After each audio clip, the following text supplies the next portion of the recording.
함께 오늘 말씀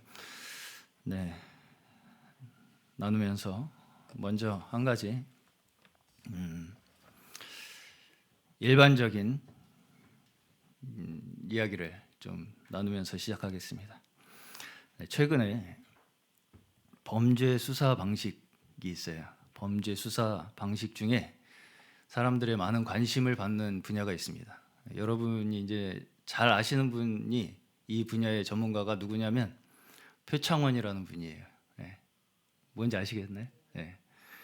프로파일링, 프로파일러로 유명하죠. 표창원이라는 분이 국회의원도 하셨었죠. 그래서 이제 그 프로파일링이라는 분야입니다. 그래서 무슨 일을 하는 분야냐면 주로 이제 범죄 심리에 연관되어 있어요. 범죄 심리. 그래서 말하자면 주로 사건이 발생을 하면, 어떤 범죄 사건이 발생을 하면 그 현장을 분석해서 그 범죄를 저지른 사람이 어떤 의도가 있었을까, 또 심지어 그 사람이 어떤 부류에 속한 사람인가, 심지어 더 깊이 연구를 하게 되면 그 사람이 어떤 연령인가, 어떤 인종인가, 어떤 성별인가, 어떤 계층의 사람인가, 어떤 생활환경과 어떤 성장 배경이었는가까지도 유추를 해내서 그 범인을 검거하는 데 있어서 효율적으로 하기 위한 그런 시스템이 프로파일링이라는 시스템입니다. 신기하죠?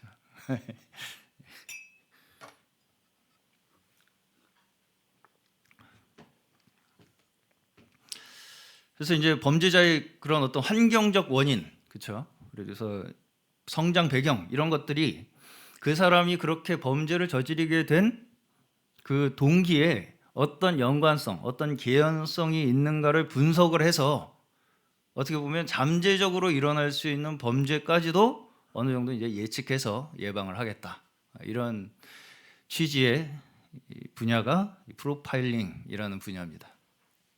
근데 여기에도 여러 가지 회의적인 의견들이 있다고 해요. 왜 회의적인 의견이 있겠습니까?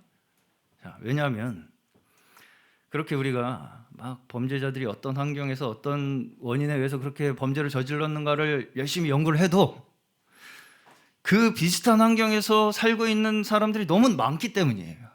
그렇죠. 사실은 너무 심지어 어떤 경우는 너무 평범하고 어디서나 볼 수 있는 사람에게서도 그런 일이 일어나기 때문에, 그렇죠. 어떤 특별한 사람한테만 일어나는 것이 아니라 우리가 예상하지 못한다는 건 사실은 너무 평범하기 때문에 예상을 못하는 거죠. 그래서 너무 평범한 그런 환경에 있는 사람들조차 그런 일들이 발생하기 때문에, 그리고 또 우리가 생각하기에는 굉장히 열악한, 그런 말하자면 범죄율이 높을 것 같은 환경에서 자란 사람이라고 다 같은 일을 저지르지 않죠. 그렇기 때문에 그들이 자란 환경이나 그런 성장 배경이 과연 정말 그 사람을 그렇게 만들었느냐에 대한 회의적인 의견도 있다는 것입니다. 무슨 말씀인지 이해 가시죠? 그래서 그 직접적인 개연성, 그 어떤 환경이 그 사람을 정말 그렇게 만들었느냐 하는 직접적인 연관성, 그 개연성을 밝혀낸다는 것이 사실상 어떻겠습니까? 불가능하겠죠. 사실은 힘든 것입니다. 그게. 그 어떤 한 사건이 그 사람을 그렇게 만들었다, 이렇게 만들어낸다는 것 자체가 그렇게 쉬운 일이 아니라는 것이죠.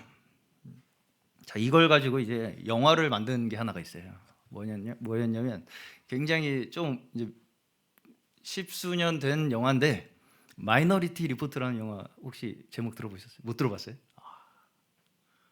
이제 그걸 모르시는 분들이 마이너리티 리포트라는 영화가 있어요. 톰 형님께서 주인공으로 나오신 영화예요. 톰 크루즈. 그래서 대략적으로 내용, 그 영상 한번 저기 사진을 띄워줘 보세요.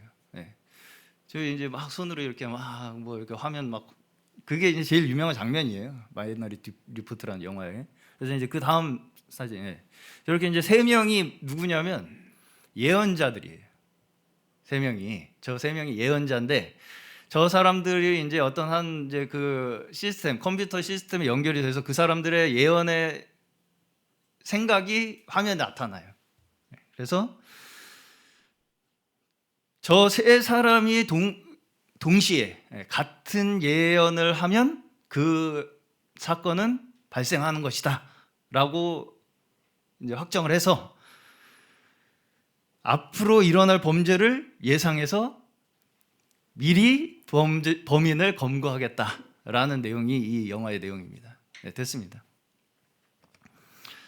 그래서 아직 범죄를 저지르지 않은 사람을 미리 검거해서 범죄를 예방한다는 것이죠. 그렇죠? 그러면 그 사람은 범죄를 저지른 사람입니까? 안 저지른 사람입니까? 안 저지른 사람이죠. 근데 검거를 하죠. 네. 그래 좀 앞뒤가 안 맞는 것처럼 느껴지잖아요. 그래서 그 영화에서도 그걸 가지고 서로 싸웁니다. 이게 맞는 거냐? 아직 범죄를 저지르지도 않았는데 왜 잡냐 사람을? 범죄를 저질러야 잡지.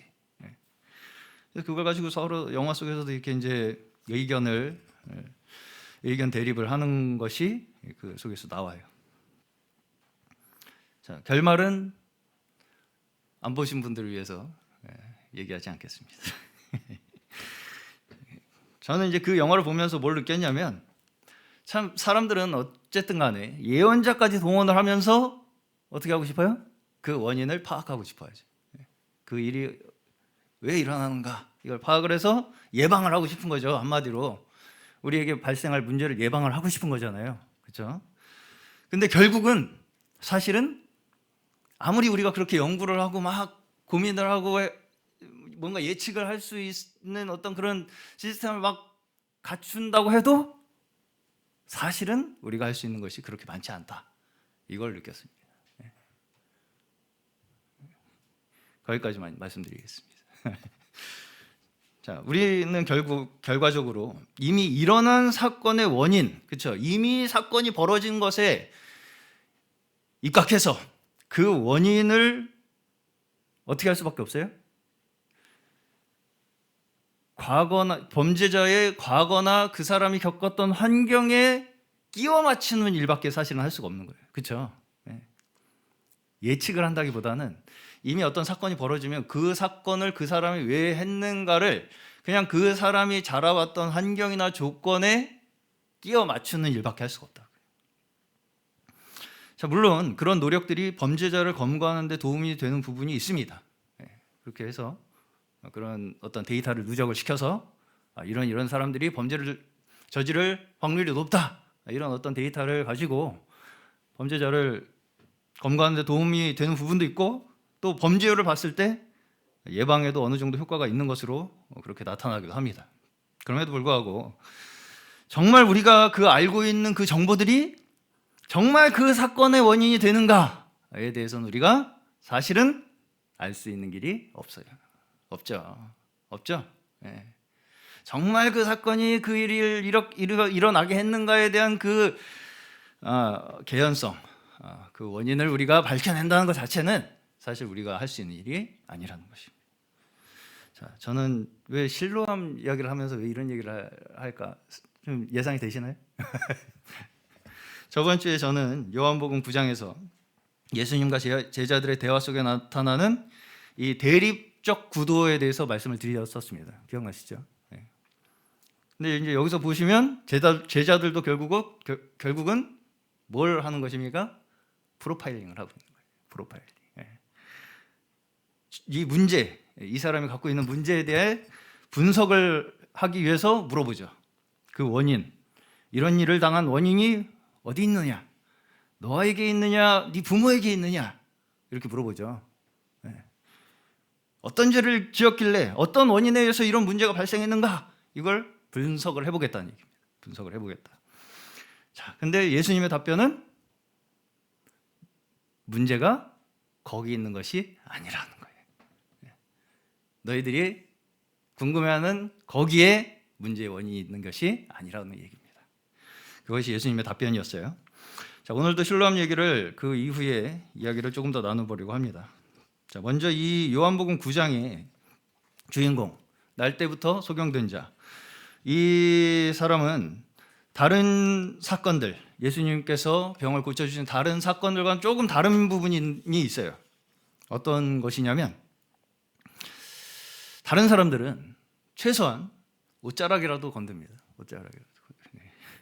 그리고 하다못해 주변 사람이라도 와가지고 좀 고쳐주십시오. 이렇게 예수님께 하소연을 하고 부탁을 해서 병이 고쳐지죠. 근데 이 사람은 어떻습니까? 그냥 가만히 앉아 있어요. 아마 가만히 앉아 있는데 갑자기 예수님이 어떻게 했어요?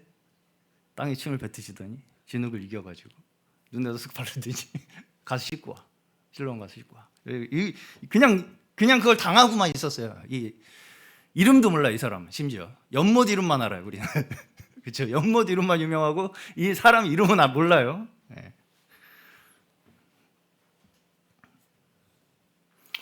자, 이 사건이 여기 요한복음 9장에 기록된 이유가 그냥 예수님이 그렇게 선천적인 맹인도 고쳐주신다, 그렇게 대단한 능력을 가지신 분이다 라는 어떤 기적적인 능력을 증명하기 위해서 쓰여졌다고 하기에는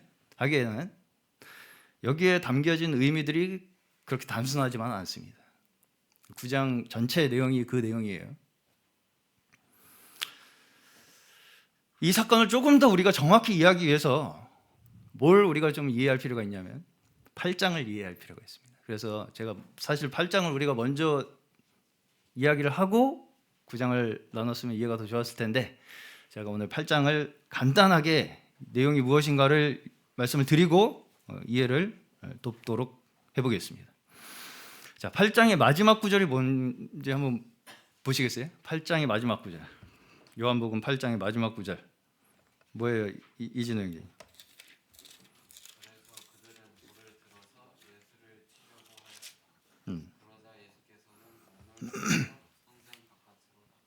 네. 뭐예요? 돌을 맞을 뻔한 위기에서 벗어나는 것으로 끝나죠. 네. 예수님이 돌에 맞을 위기에서 벗어나는 것으로 8장이 맞춰져요. 그리고 나서 갑자기 실로암 사건이 나타나죠. 9장에. 네. 자, 왜 돌을 맞을 뻔 하셨습니까? 그 앞에 보시면 바리새인들과 논쟁이 있었어요. 계속해서. 바리새인들과 논쟁. 자, 8장에서 가장 핵심적인 구절이자 제가 가장 사랑하는 구절이 뭐냐면 32절입니다. 32절. 8장 32절. 진리를 알지니 진리가 너희를 자유케 하리라.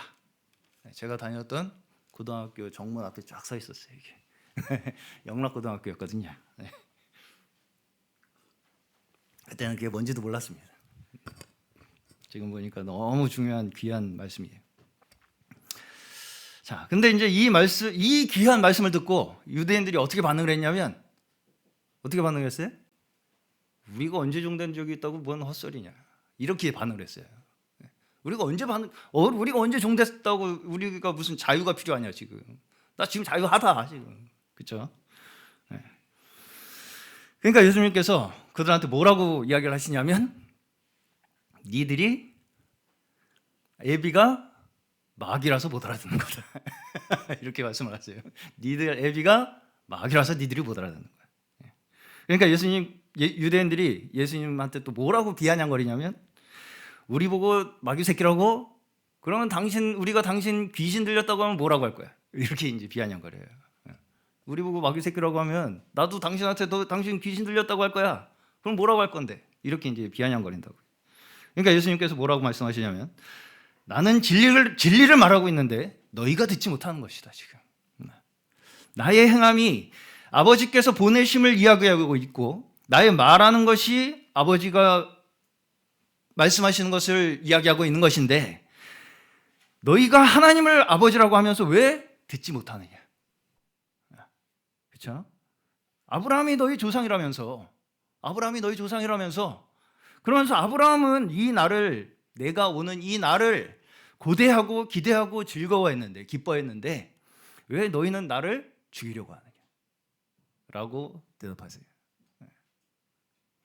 그리고 그 대화 끝에 결국 그들은 어떻게 한다고요? 돌을 집어던지려고 해요. 돌을 듭니다. 그 대화 끝에 돌을 들어요. 그렇죠? 그리고 나서 이제 9장의 실로암 사건이 이어집니다. 이 요한복음은 다른 복음서와는 조금 다르게 다분히 메시지의 의도가 들어가 있습니다. 그걸 좀 염두에 두시고 읽을 필요가 있어요. 자, 어떤 상황이에요? 어떤 상황입니까? 지금 예수님은 좀 유행가지만 가볍게 분위기 전환을 위해서 아무도 찾지 않는 바람 부는 언덕에 이름 모를 잡초. 아무도 찾지 않는 바람 부는 언덕에 이름 모를 잡초같이 지금 취급되고 있습니다. 그렇죠?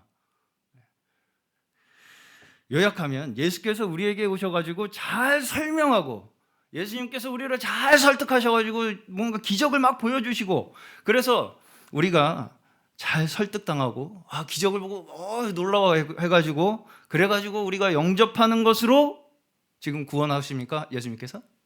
그렇게 하지 않으시죠. 그걸 보여주고 있는 거예요 지금.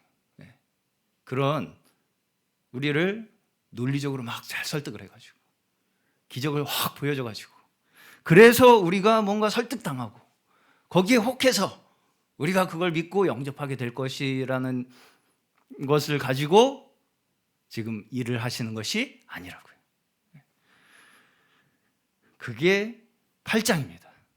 그게 8장이에요. 자, 우리 기독교가 다른 종교와 결정적으로 다른 부분이 바로 여기 있습니다. 뭐냐면 다른 종교는 나름대로 뭔가 자기들의 진리를 찾아서 열심히 수행하고 내가 뭔가를 열심히 해서 득도해서 어떤 경지에 오르는 것으로 다른 사람들과의 차별성을 가지고 내 구원을 확인하고 내 구원을 얻고자 하는 것이 다른 종교들의 원리입니다. 이해가 가십니까? 다시 말씀드려볼까요? 다른 종교는 다 나름의 진리를 찾아서 내가 수행해요. 내가 열심히 해서 득도하고 그래서 내가 뭔가 다른 사람보다 더 높은 경지에 올라서 그래서 다른 사람들과의 차별을 둠으로써 내 구원을 확인하고 내 구원을 얻고자 하는 것이 다른 종교들의 원리라고요. 그런데 기독교의 구원은 무엇이냐면 예수님께서 우리를 그런 식으로 잘 열심히 해봐 설득해 니들 잘해 열심히 해 그래서 이해시키고 납득시키고 해서 우리가 잘 알아듣고 그래서 그랬군요 그래서 믿기로 하겠습니다 지금부터 라는 것으로 우리에게 구원을 주시는 것이 아니라고요. 아니라는 것입니다. 우리는 원래 구원이 필요하다는 필요성조차도 모르던 자들이에요. 그렇죠? 원하지도 않던 자들이라고요. 구원을 해달라고 원하지도 않던 자들이라고요. 그런 우리에게 예수께서 먼저 오셔서 예수께서 우리를 구원하셨다는 것이 여기에서 설명하는 구원입니다. 요한복음은 1장에서부터 이걸 이야기해요. 5절 보시겠습니다. 1장 5절. 자, 마이크 드신 우리 유정원 자매님 읽어주세요. 그 빛이 어둠 속에서 비치니 어둠이 그 빛을 이기지 못하였다. 10절 11절. 그는 세상에 계셨다. 세상이 그로 말미암아 생겨났는데도 세상은 그를 알아보지 못하였다. 그가 자기 땅에 오셨으나 그의 백성은 그를 맞아들이지 않았다. 자, 어떻습니까? 지금 사람들에게 빛이 비치니까 지금 사람들이 어떻게 반응합니까? 그 빛을 끄려고 하죠. 빛이 비치니까 빛을 어떻게 해요? 끄려고 한다고요. 그리고 지금 그 빛을 끄기 위해서 유대인들은 뭘 동원하고 있습니까? 모세의 율법을 동원하고 있어요. 지금 유대인들이 예수를 배척하고 결국은 예수를 죽음으로 몰아넣는 명분으로 삼는 게 뭐예요? 모세의 율법이라고요. 그렇죠? 지금 여기서도 사실상 그 앞부분의 제자들과 마찬가지의 대립 양상이 나타나고 있어요. 뭐예요? 자신의 방법으로 문제를 해결하겠다는 본능이죠. 내가 가지고 있는 데이터로 문제를 해결하겠다. 그리고 그 해결 방법이 이 사람들에게는 뭐였어요? 모세의 율법이었다고요. 그렇지만 실상 그들의 마음속에 있는 건 무엇이었습니까? 하나님이 주신 율법으로 자신이 다른 사람들과 분리해내는 것으로 하나님의 율법을 사용했고요. 다른 사람들과 차별하는 것으로 이 하나님이 주신 율법을 사용했고요. 다른 이들을 무시하고 멸시하는 것으로 이 율법을 사용하고 있다고요. 그렇죠? 네. 심지어 생명을 살리는 일이라 할지라도 자신들이 행하는 그 방법 외에, 자신들이 생각하고 알고 있는 그 모세의 율법의 방법 외에 다른 방법으로 구원받는 것을 그들은 받아들일 수가 없었어요. 용납할 수가 없었다고요. 그렇죠?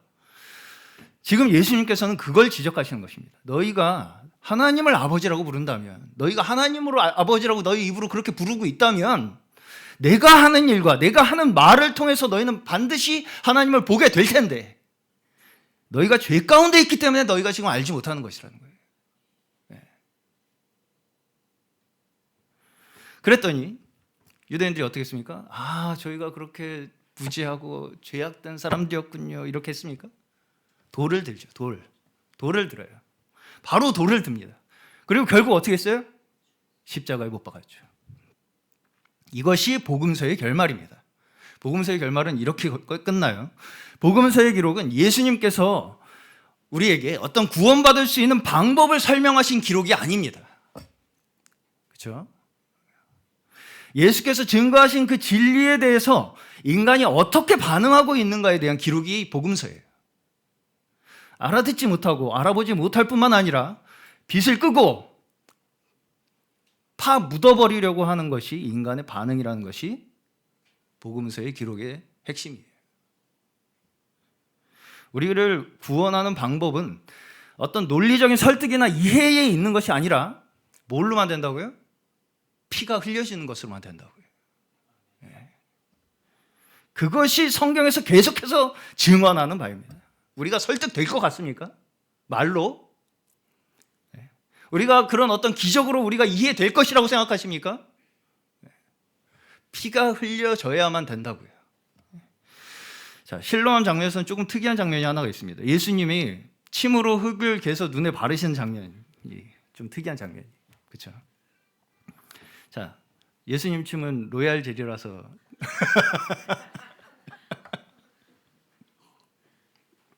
특별한 효험이 있을까요? 예수님 침에 내 침은 로얄 젤이야. 여러 가지 해석들이 있어요, 이게. 자, 제가 이제부터 이제 제 해석을 좀 말씀을 드려볼 텐데, 제 해석이 정답이라는 말씀 아니지만 제가 이제 전체적인 성경의 의미들, 그리고 이 장면 속에 있는 유대인들의 관점, 그리고 이 장면이 배치된 이 구성을 종합해서 제가 생각을 해볼 때 이 장면이 어떻게 느껴지냐. 자, 일단 침을 뱉어서 흙을 개는 그 장면을 우리가 떠올리면 흙과 침의 조합이 그렇게 뭔가 신성하게 느껴지진 않죠. 뭔가 막 폼나고 그런 느낌도 아니죠. 흙으로 막 침 뱉어가지고 막 이렇게 해가지고 바르는. 자, 흙으로 뭘 만드시는 장면이 성경에 어디에서 먼저 나와요? 그렇죠. 창세기에. 그리고 이제 침은 주로 모욕의 의미가 많이 있습니다. 성경에서. 그렇죠? 예수님이 십자가에서 침뱉음을 당하셨잖아요. 자, 다시 말해서 예수께서 흙의 육신을 입고 우리에게 오셔서 그 모욕의 삶을 당하시는 그 과정을 통해서 우리는 비로소 나음을 얻게 된다 라는 것이 이 실로암의 흙을 침으로 이겨서 눈에 발라주시는 이 장면이 의미하는 것이 아닐까, 저는 그렇게 생각이 들었습니다. 어쨌든 이 장면은 우리가 땅에서 겪는 이 현실적 감각, 그렇죠? 우리가 이 땅에서 겪는 이 뭔가 이 깔끔하지 않은 이 현실의 삶의 감각이 직접적으로 우리의 피부에 와 닿는 그런 느낌이 있습니다. 그렇죠? 침으로 흙을 이렇게 해가지고 눈에 쓱 바르는 이 모든 느낌들이 그렇다고요. 그렇죠? 그리고 이제 실로암에 대한 의미가 따로 괄호 안에 해설이 되어 있습니다. 무슨 뜻이에요? 오늘 말씀 제목입니다. 보냄을 받았다. 다시 말해서 날 때부터 소경인 이 사람이 눈을 뜨게 되는 그 일이 그 사람에게 원인이 있다는 거예요? 없다는 거예요? 없다는 거예요. 그 사람이 한 게 아무것도 없어요. 그 사람은 그냥 가만히 앉아만 있었어요. 심지어 예수님이 왔는지도 몰랐어요. 눈에 흙을 예수님이 발라주시기 전까지 몰랐어요. 몰랐다고요. 오직 보냄을 받음으로써 그는 눈을 뜨게 되었습니다. 그렇죠? 실로암에 가서 씻고 와. 그래서 눈을 뜨게 됐다고요. 그 사람이 자기가 내가 실로암에 가서 씻고 오겠습니다 한 적도 없고요. 눈을 뜨게 해달라고 한 적도 없습니다. 심지어. 그렇죠? 근데 예수님께서는 그의 눈을 뜨게 하시죠. 자, 제 이제 아내가 대학생 때 잠깐 맹인 선교 단체에서 일을 했을 때 일입니다. 맹인 선교 단체에서 일을 하셨었어요. 대학생 때. 이제 거기에 맹인에는 두 종류의 이 분들이 있어요. 선천적인 분들과 후천적인 분들이죠. 근데 자, 여기서 누가 더 그러면 힘들겠습니까? 후천적인 분들이 더 힘들겠죠. 당연히.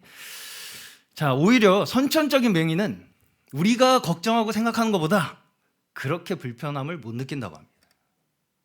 왜? 본다는 것 자체가 뭔지 몰라요. 빛이 뭔지도 몰라요. 그렇겠죠. 그러니까 우리가 생각하는 것보다 굉장히 행복하고 즐겁게 사신대요, 그분들은.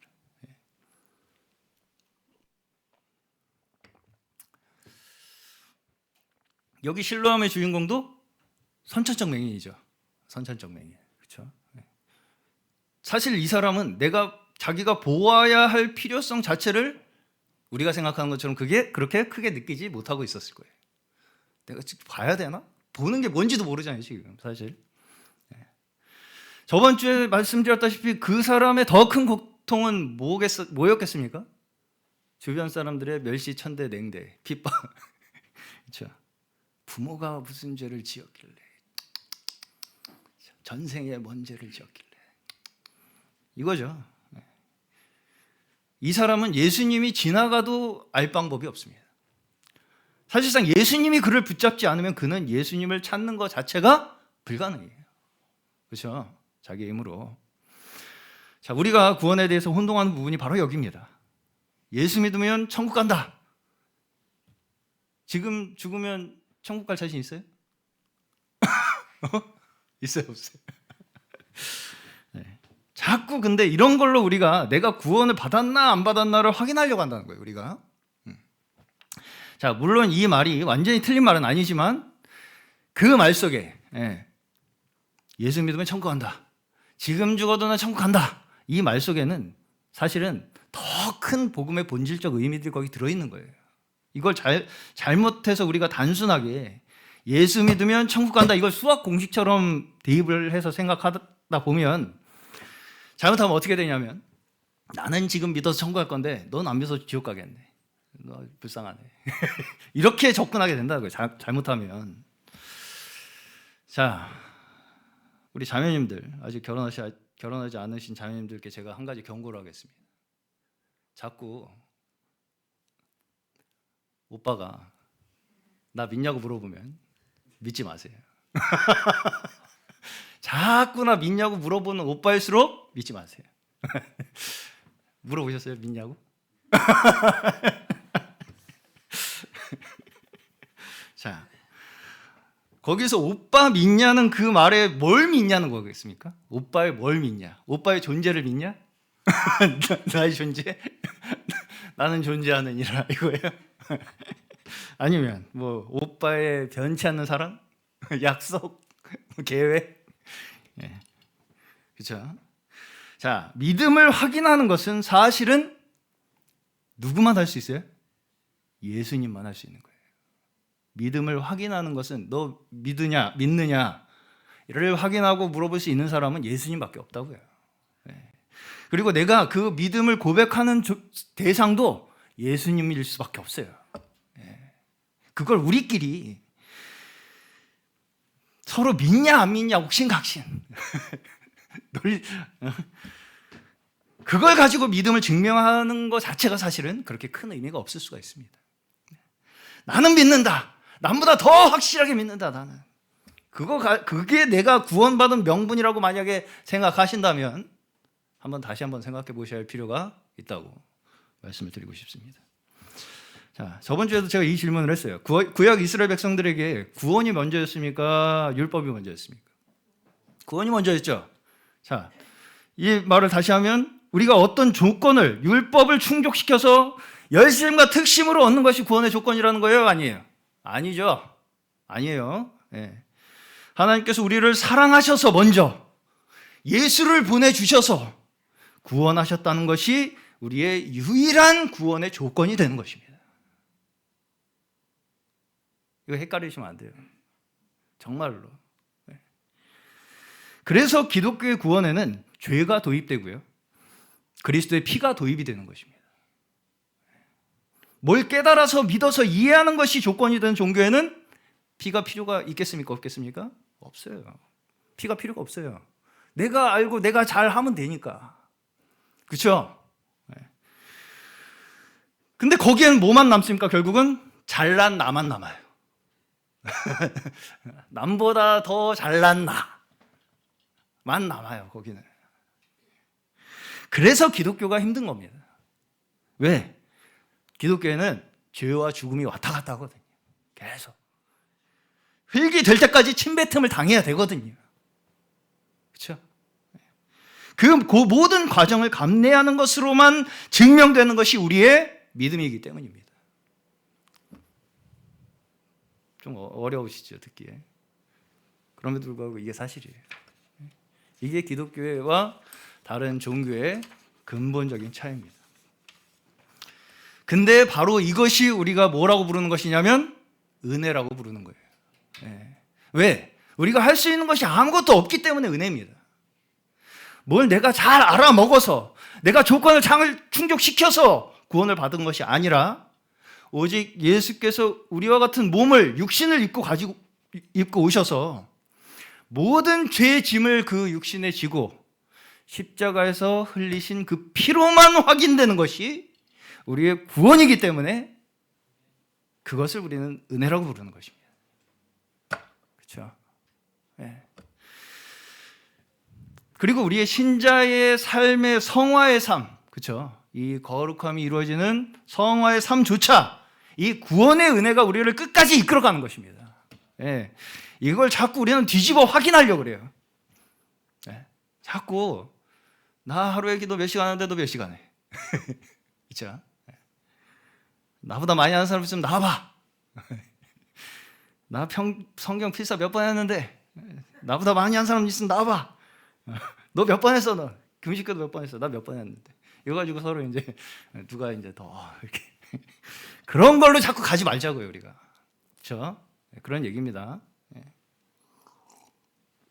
우리가 성화되는 과정 또한 어떤 조건과 방법이 아니라 은혜로 이끌려짐으로써 우리의 구원의 삶이 이루어지는 거예요. 그렇죠? 그렇습니까? 네. 우리의 싸움은 사실은 굉장히 작은 데 있어요. 어떤 방법을, 외적인 조건을 지키고 안 지키고 여기에 있는 것이 아니고요. 자, 내가 지금 원래는 한번 성질을 내야 돼. 한번 이거 한 소리 해야 되는 상황이야. 근데 한번 표정 관리할 줄 아는 거. 한마디 내 질러야지 발 뻗고 잘 상황에 내가 좀 발 오늘 덜 뻗더라도 한마디 안 하는 거. 그리고 점점 거기에 맞춰서 내 마음도 조금씩 바꿔 먹을 줄 아는 거. 거기에서부터 우리는 우리의 믿음을 배우고 우리의 삶이 변해가는 것이 우리의 신앙생활입니다. 그게 은혜예요. 네. 받은 대로, 우리가 받은 은혜대로 우리가 행하는 법을 배우는 것이 우리 은혜 받은 자들의 삶인 줄로 믿습니다. 오늘 저희 모두에게 하나님의 구원의 은혜가 충만히 넘치셔서 그 기쁨과 감사로 우리에게 당한 하루를 살아내시는 저희 모두 되시기를 주의 이름으로 간절히 축원합니다.